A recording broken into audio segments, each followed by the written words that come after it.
जय हिंद साथियों, welcome to my YouTube channel. देखिए, आज के इस वीडियो में हम लोग आधुनिक भारत से संबंधित कुछ महत्वपूर्ण हिस्ट्री का क्वेश्चन करेंगे जो आपके बिहार मध्य निषेध एग्जाम के लिए बहुत ही महत्वपूर्ण है।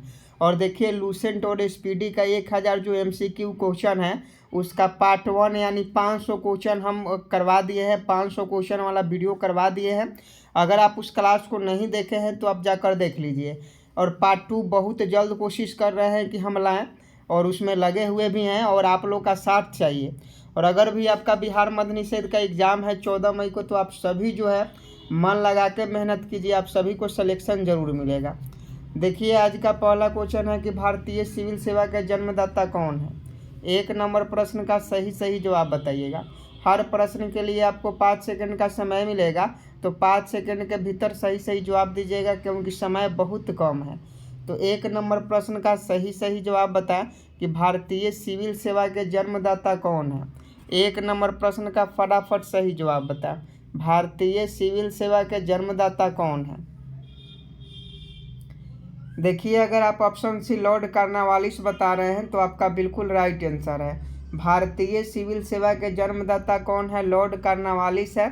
ऑप्शन सी बिल्कुल सही हो जाएगा। और ये क्वेश्चन आपके एग्जाम में ऑलरेडी पूछा भी गया है, तो आपको याद रखना होगा। 2 नंबर प्रश्न देख लीजिए कि भारत में प्रथम पुर्तगाली गवर्नर कौन था। फटाफट 2 का सही जवाब बताइएगा कि भारत में प्रथम पुर्तगाली गवर्नर कौन था।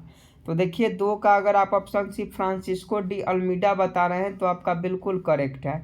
2 का ऑप्शन सी हो जाएगा। भारत में प्रथम पुर्तगाली गवर्नर जो था वो फ्रांसिस्को डी अल्मीडा था। तो 2 का ऑप्शन सी सही जवाब हो जाएगा। देखिए, 3 नंबर क्वेश्चन की इलाहाबाद की प्रथम संधि कब हुई थी। 3 नंबर प्रश्न का सही जवाब छाप दीजिए कि इलाहाबाद की प्रथम संधि कब हुई थी। देखिए, 12 अगस्त 1765 आपका बिल्कुल राइट आंसर हो जाएगा। अगर आप ऑप्शन ए 3 का बता रहे हैं तो आपका बिल्कुल राइट आंसर है। 12 अगस्त 1765 को इलाहाबाद की संधि होती है, इलाहाबाद की प्रथम संधि होती है। तो 3 का अगर क्वेश्चन पूछे कि इलाहाबाद की प्रथम संधि कब हुई थी तो 12 अगस्त 1765 बता दीजिएगा। तो ऑप्शन ए बिल्कुल करेक्ट है। आगे देखिए, 4 नंबर की भारत में पुर्तगाली राज्य का संस्थापक कौन था। 4 का फटाफट सही जवाब बताएं कि भारत में पुर्तगाली राज्य का संस्थापक कौन था। तो ये फ्रांसिस्को डी अल्मीडा था। जो भारत का प्रथम पुर्तगाली गवर्नर था वो भारत में पुर्तगाली राज्य का संस्थापक भी था। तो इसका सही जवाब ऑप्शन सी हो जाएगा। क्वेश्चन पूछता है कि भारत में पुर्तगाली राज्य का संस्थापक कौन था, फ्रांसिस्को डी अल्मीडा था। तो ऑप्शन सी आपका बिल्कुल करेक्ट हो जाएगा। आगे देखिए, 5 नंबर क्वेश्चन है कि सिख धर्म में संगत एवं लंगर प्रचलन किसने शुरू किया था। फटाफट कमेंट बॉक्स में छाप दीजिए। ये भी क्वेश्चन बिहार पुलिस में और बिहार मद्य निषेध में पूछा गया है कि सिख धर्म में संगत एवं लंगर का प्रचलन किसने किया। तो 5 का फटाफट सही जवाब बताएं कि 5 नंबर प्रश्न का फटाफट सही जवाब बताएं। देखिए, गुरु नानक देव बता रहे हैं 5 का, तो ऑप्शन सी आपका बिल्कुल करेक्ट है। सिख धर्म में संगत एवं लंगर का प्रचलन किसने शुरू किया था, तो गुरु नानक देव ने शुरू किया था। तो 5 का अगर आप ऑप्शन सी बता रहे हैं तो आपका बिल्कुल राइट आंसर है। 6 नंबर क्वेश्चन का सही जवाब बताएं कि डच लोग कहाँ के निवासी थे। 6 नंबर प्रश्न का सही जवाब बताएं कि डच लोग कहाँ के निवासी थे। तो नीदरलैंड के निवासी थे। डच लोग कहाँ के निवासी थे, तो नीदरलैंड के निवासी थे। तो 6 का अगर आप ऑप्शन ए बता रहे हैं नीदरलैंड, तो आपका बिल्कुल करेक्ट हो जाएगा। आगे देखिए, 7 नंबर की श्री अकाल तख्त साहिब की स्थापना किसने किया था। ये भी क्वेश्चन बहुत महत्वपूर्ण है कि श्री अकाल तख्त साहिब की स्थापना किसने किया था। तो ये आपका गुरु अर्जुन देव ने किया था। गुरु अर्जुन देव ने श्री अकाल तख्त साहिब की स्थापना किया था। तो ऑप्शन सी बिल्कुल राइट आंसर हो जाएगा। आगे देखिए, 8 नंबर की हिंद की चादर के नाम से किस गुरु को जाना जाता है। फटाफट 8 का सही जवाब बताइएगा कि हिंद की चादर के नाम से किस गुरु को जाना जाता है। हिंद की चादर के नाम से किस गुरु को जाना जाता है। देखिए, गुरु तेग बहादुर आपका बिल्कुल सही हो जाएगा। हिंद की चादर के नाम से किस गुरु को जाना जाता है, तो गुरु तेग बहादुर को जाना जाता है। अगर आप 8 का ऑप्शन सी बता रहे हैं तो आपका बिल्कुल राइट आंसर है। 9 नंबर क्वेश्चन का सही जवाब बताए कि ब्लू वाटर पॉलिसी को किसने लागू किया। ब्लू वाटर पॉलिसी को किसने लागू किया, फटाफट आंसर करेंगे, फटाफट आंसर कीजिए। तो देखिए ब्लू वाटर पॉलिसी जो है इसको फ्रांसिस्को डी अल्मीडा ने लागू किया था, जो भारत का प्रथम पुर्तगाली गवर्नर था, समझे कि नहीं। तो फ्रांसिस्को डी अल्मीडा आपका ऑप्शन बी सही जवाब हो जाएगा। 10 नंबर क्वेश्चन का सही जवाब बताइएगा कि भारत में फ्रांसीसियों ने प्रथम फैक्ट्री कहाँ पर स्थापित किया। 10 का सही जवाब बताएं, भारत में फ्रांसीसियों ने प्रथम फैक्ट्री कहाँ पर स्थापित किया, फटाफट आंसर करेंगे। 10 का ऑप्शन सी सूरत अगर आप बता रहे हैं तो आपका बिल्कुल राइट आंसर है। भारत में फ्रांसीसियों ने प्रथम फैक्ट्री कहाँ पर स्थापित किया, सूरत में किया। नेक्स्ट प्रश्न देख लीजिए 11 नंबर की कोलकाता शहर या नगर की स्थापना किसने किया था। क्वेश्चन पूछा जाता है कि कोलकाता शहर या नगर की स्थापना किसने किया था। 11 का अगर आप ऑप्शन ए बता रहे हैं जॉब चार्नाक, तो आपका बिल्कुल राइट आंसर है। कोलकाता शहर या नगर की स्थापना जॉब चार्नाक ने किया था, तो 11 का ऑप्शन है सही जवाब हो जाएगा। 12 नंबर क्वेश्चन देखिए कि पांडिचेरी की स्थापना किसने किया था। तो पांडिचेरी देखिए एक केंद्र शासित प्रदेश है और इसकी स्थापना फ्रांसिस मार्टिन ने किया था, तो ऑप्शन सी बिल्कुल राइट आंसर हो जाएगा। देख लीजिए 13 नंबर क्वेश्चन कतई जहर प्रश्न है और एक क्वेश्चन पूछा जाता है, VVI है और इम्पोर्टेंट है, बहुत ज़्यादा क्वेश्चन इम्पोर्टेंट है, तो ध्यान से पढ़िएगा कि अंग्रेजों को किस संधि के आधार पर बिहार, उड़ीसा एवं बंगाल का दीवानी प्राप्त हुई। अंग्रेजों को किस संधि के आधार पर, ध्यान से क्वेश्चन पहले पढ़िएगा कि अंग्रेजों को किस संधि के आधार पर बिहार, उड़ीसा एवं बंगाल की दीवानी प्राप्त हुई। तो यहाँ ऑप्शन देख लीजिए कि यहाँ ऑप्शन क्या हो जाएगा। ऑप्शन देख लीजिए, किस संधि के द्वारा अंग्रेजों को बिहार, बंगाल और उड़ीसा की दीवानी प्राप्त हुई। तो 13 का देख लीजिए, 13 का अगर आप ऑप्शन सी इलाहाबाद की प्रथम संधि बता रहे हैं तो बिल्कुल राइट आंसर है। अब 12 अगस्त को हुआ था इलाहाबाद की प्रथम संधि 1765 ईस्वी में। आगे देखिए 14 नंबर की भारत में स्थानीय स्वशासन के जन्मदाता थे, ये क्वेश्चन पूछा जाता है और आगे भी पूछा जाएगा, इसलिए आपके लिए बहुत इंपॉर्टेंट है कि भारत में स्थानीय स्वशासन के जन्मदाता है। तो 14 का अगर आप ऑप्शन बी लॉर्ड रिपन बता रहे हैं तो आपका बिल्कुल राइट आंसर है, भारत में स्थानीय स्वशासन के जन्मदाता लॉर्ड रिपन है। 15 नंबर प्रश्न का सही जवाब बताएं कि भारत में अंग्रेजी राज्य का संस्थापक कौन था। 15 का सही जवाब बताएं। तो लॉर्ड क्लाइव आपका बिल्कुल सही जवाब है, भारत में अंग्रेजी राज्य का संस्थापक लॉर्ड क्लाइव था। तो 15 का ऑप्शन भी सही जवाब है। 16 नंबर क्वेश्चन देखिए, ये भी इम्पोर्टेंट है कि बंगाल में द्वैध शासन की स्थापना किसने किया। बंगाल में द्वैध शासन की स्थापना किसने किया, ये भी बहुत इंपॉर्टेंट क्वेश्चन है। तो देखिए अगर आप लॉर्ड क्लाइव बता रहे हैं ऑप्शन डी, तो आपका बिल्कुल राइट आंसर है, बंगाल में द्वैध शासन की स्थापना लॉर्ड क्लाइव ने किया था। तो 16 का अगर आप ऑप्शन डी बता रहे हैं तो आपका बिल्कुल करेक्ट है। 17 नंबर क्वेश्चन देखिए कि भारत में अंग्रेजी राज्य का वास्तविक संस्थापक किसे माना जाता है। क्वेश्चन ये भी बहुत इंपॉर्टेंट है और पूछा भी गया है बिहार पुलिस में कि भारत में अंग्रेजी राज्य का वास्तविक संस्थापक किसे माना जाता है। तो देखिए वारेन हेस्टिंग्स बता रहे हैं ऑप्शन डी, तो आपका बिल्कुल राइट आंसर है, भारत में अंग्रेजी राज्य का वास्तविक संस्थापक किसे माना जाता है, वारेन हेस्टिंग्स को माना जाता है।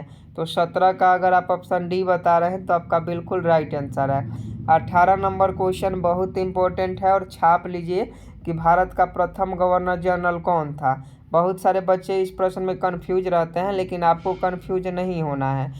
तो बताइए कि भारत का प्रथम गवर्नर जनरल कौन था, फटाफट आंसर करेंगे।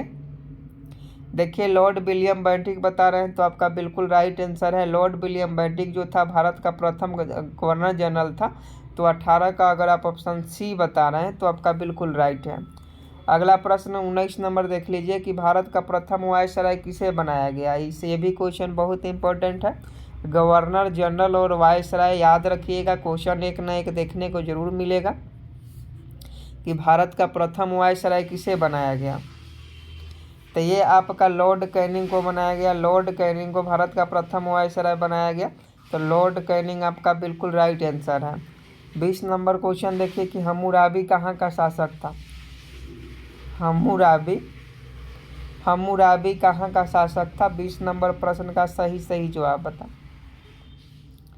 तो देखिए हम्मुराबी जो था वह बेबीलोन का शासक था, तो ऑप्शन डी सही जवाब हो जाएगा। अगला क्वेश्चन भी काफ़ी इंपॉर्टेंट है कि अंग्रेज एवं फ्रांसीसियों के बीच वानडीवास का युद्ध कब हुआ था? वानडीवास का युद्ध कब हुआ था और किसके बीच हुआ था? तो देखिए वानडीवास का युद्ध अंग्रेज एवं फ्रांसीसियों के बीच होता है। कब होता है तो इसकी बात करें तो 1760 में होता है। 1760 में अंग्रेज एवं फ्रांसीसियों के बीच वानडीवास का युद्ध होता है। 1765 में जो है इलाहाबाद की प्रथम संधि होती है, याद रखिएगा। आगे देखिए 22 नंबर की अंग्रेज एवं डचों के बीच वेदरा का युद्ध कब हुआ था? क्वेश्चन पूछता है कि वेदरा का युद्ध कब हुआ था, तो फटाफट बताइएगा। देखिए वेदरा का जो युद्ध था अंग्रेज एवं डचों के बीच हुआ था, और यह कब किया गया था? तो यह 1759 में हुआ था। 1757 में प्लासी का युद्ध हुआ था। आप सभी जानते हैं कि प्लासी का युद्ध कब हुआ था। कमेंट बॉक्स में आप जरूर बताइए प्लासी का युद्ध कब हुआ था और किसके बीच हुआ था। आगे देखिए खालसा पंथ की स्थापना किसने किया? ये भी क्वेश्चन पूछा जाता है कि खालसा पंथ की स्थापना किसने किया। तो 23 नंबर प्रश्न का फटाफट छाप देंगे कि खालसा पंथ की स्थापना किसने किया था। देखिए 23 का अगर आप ऑप्शन डी गुरु गोविंद सिंह बता रहे हैं तो आपका बिल्कुल राइट आंसर है।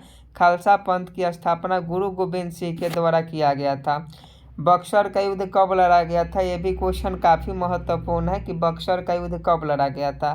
तो देखिए बक्सर का जो युद्ध हुआ था वो 1764 में हुआ था।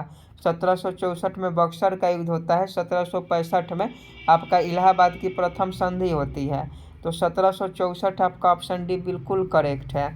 आगे देखिए कि वानडीवास के युद्ध में अंग्रेजी सेना का नेतृत्व किसने किया था? अभी आपको बताया है कि वानडीवास का युद्ध कब हुआ था, तो वानडीवास का युद्ध अभी आपको बताया है। वानडीवास का युद्ध कब हुआ था? तो 1760 ईस्वी में हुआ था। अभी आपको बताए हैं वानडीवास का युद्ध कब हुआ था? 1760 ईस्वी में हुआ था। आपको बताना है कि वानडीवास के युद्ध में अंग्रेजी सेना का नेतृत्व किसने किया। तो सबसे पहले याद रखिएगा वानडीवास का युद्ध 1760 में हुआ था, और अंग्रेजी सेना का जो नेतृत्व है वो किसने किया था? तो वो आपका आयरकुट ने किया था। आयरकुट ने अंग्रेजी सेना का नेतृत्व किया था। प्रथम कर्नाटक युद्ध की समाप्ति किस संधि के द्वारा हुई? प्रथम कर्नाटक युद्ध की समाप्ति किस संधि के द्वारा हुई? तो फटाफट बताइएगा कि प्रथम कर्नाटक युद्ध की जो संधि है समाप्ति है वह किस माध्यम से हुई थी?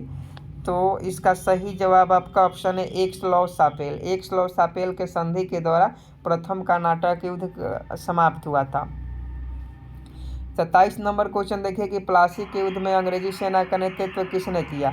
तो अभी आपको बताया है कि प्लासी का युद्ध कब हुआ? 1757 में हुआ था।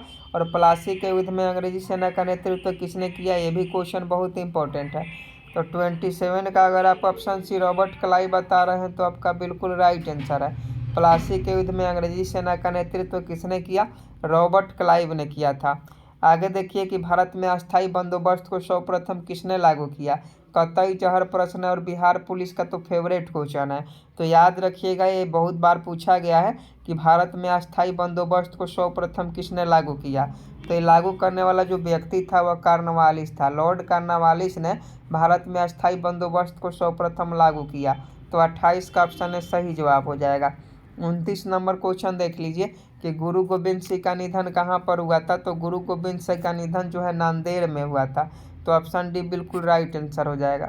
आगे देखिए 30 नंबर के पिंडारियों का दमन किसने किया था? तो पिंडारियों का जो दमन था वो लॉर्ड हेस्टिंग्स के द्वारा किया गया था। क्वेश्चन पूछे कि पिंडारियों का दमन किसने किया था? तो लॉर्ड हेस्टिंग्स के द्वारा किया गया था। आगे देखिए कि नर बलि प्रथा पर रोक किसने लगाया? नर बलि प्रथा पर रोक किसने लगाया? 31 नंबर प्रश्न का सही जवाब बताएं। तो लॉर्ड हार्डिंग प्रथम, लॉर्ड हार्डिंग वन ने नर बलि प्रथा पर रोक लगाया। 32 नंबर क्वेश्चन का सही जवाब बताइएगा क्योंकि बहुत इंपॉर्टेंट है। भारत में सती प्रथा का अंत किस गवर्नर जनरल के द्वारा किया गया? फटाफट छाप देंगे 32 का सही जवाब। देखिए लॉर्ड बेंटिक बता रहे हैं तो आपका बिल्कुल राइट आंसर है। भारत में सती प्रथा का अंत जो है वह लॉर्ड बेंटिक गवर्नर जनरल के द्वारा किया गया। तो ऑप्शन डी सही जवाब है। आगे देखिए 33 नंबर की अस्थायी बंदोबस्त बंगाल प्रांत में सर्वप्रथम कब लागू किया गया? फटाफट कमेंट बॉक्स में छाप दीजिए कि अस्थाई बंदोबस्त बंगाल प्रांत में सर्वप्रथम कब लागू किया गया। ये आपका 1793 में 1793 में अस्थाई बंदोबस्त बंगाल के प्रांत में लागू किया गया। आगे देखिए, श्रीरंगपट्टनम में स्वतंत्रता का वृक्ष किसने लगवाया था। VVI है, याद रखिएगा। क्वेश्चन पूछे कि स्वतंत्रता का वृक्ष श्रीरंगपट्टनम में किसने लगाया था, तो देखिए श्रीरंगपट्टनम में स्वतंत्रता का जो वृक्ष है वह टीपू सुल्तान लगाया था, क्योंकि मैसूर की राजधानी थी श्रीरंगपट्टनम और मैसूर का राजा कौन था, टीपू सुल्तान था। मैसूर का शासक जो था वह टीपू सुल्तान था और टीपू सुल्तान ने ही स्वतंत्रता का वृक्ष जो है श्रीरंगपट्टनम यानी अपनी राजधानी में लगाई थी। आगे देखिए, 35 नंबर के तृतीय कर्नाटक युद्ध किस संधि के द्वारा समाप्त हुआ था, तो 35 का सही जवाब बताएं कि तृतीय कर्नाटक युद्ध किस संधि के द्वारा समाप्त हुआ था, तो ये आपका पेरिस की संधि हो जाएगा। पेरिस की संधि तृतीय कर्नाटक युद्ध के द्वारा समाप्त हुआ था। आगे देखिए, 36 नंबर की टीपू सुल्तान ने अपनी राजधानी कहाँ स्थापित किया था, तो टीपू सुल्तान ने श्रीरंगपट्टनम में टीपू सुल्तान ने अपनी राजधानी स्थापित किया था और यही स्वतंत्रता का वृक्ष इसने लगवाया था। आगे देखिए, बक्सर के युद्ध के समय बंगाल का नवाब कौन था, तो बक्सर के युद्ध के समय बंगाल का जो नवाब था वह कौन था, वह आपका मीर जाफर था, याद रखिएगा। सिखों के अंतिम गुरु कौन थे, तो सिखों के अंतिम गुरु जो थे वह गुरु गोविंद सिंह थे।